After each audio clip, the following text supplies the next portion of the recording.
В доме у нас всегда висел портрет незнакомого мне человека. Это был мой дедушка Асанов Али Асанович. У него был кабинет, мама всегда говорила, и огромная-огромная библиотека.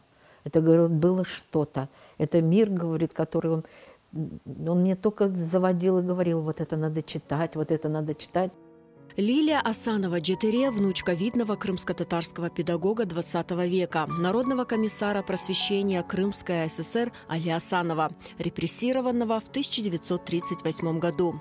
Уроженец села Бурлюк Бахчисарайского района Али Асанов окончил педагогическую академию имени Крупской в Москве. Затем вернулся в Крым и посвятил свою жизнь просвещению. В Белогорске он работал руководителем Белогорского района, он там начинал. В Бахчисарае он был заведующим ГОРАНО. Потом он стал министром просвещения Крымской ССР. Это все шло у него не просто так. Все это его заслуги, его знания, его широкий кругозор, его общение с очень интересными людьми. Став наркомом просвещения всего в 28 лет, Али Асанов ратовал за всеобщее образование, пытаясь обеспечить школы учебными пособиями и квалифицированными учителями. Особенно он обращал внимание на обучение девочек и женщин. Это вот был его великий вопрос. И он, когда приходил домой, бабушка всегда говорила, я был там-то, там-то, я уговорил. Я думаю, что они будут учиться и отдавать своих девочек в школу. Прогрессивные идеи и активность Али Асанова не нравилась властям. В 1934 году он был снят с поста наркома просвещения, а спустя 3 года его арестовали. 2 ноября 1938 года Али Асанов был расстрелян, как и десятки других крымско-татарских интеллигентов. После ареста Али Асанова его жене с дочерью пришлось скрываться и скитаться по родственникам. Но в 1944 году вместе со всем народом они были депортированы на Урал. Маме было 14-15 год уже. Вместе с бабушкой они ходили рубить этот лес. Потом, когда узнали, что бабушка медсестра, ее забирают в лагерь, в медсанчасть. Здесь им стало немножко полегче. Там она научилась школе жизни своей профессии.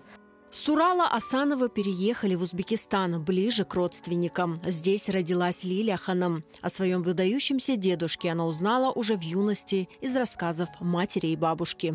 В моей семье об этом очень долго молчали. Даже после 1956 года, когда моя бабушка получает справку, ее вызывает горком партии, потом уже, по словам мамы, говорит, нам так стало страшно, что бабушку опять нашли, и что будет с ней. Али Асанов был реабилитирован лишь в 1959 году. Лилия Ханам пошла по стопам деда. 46 лет она проработала педагогом, была директором школы.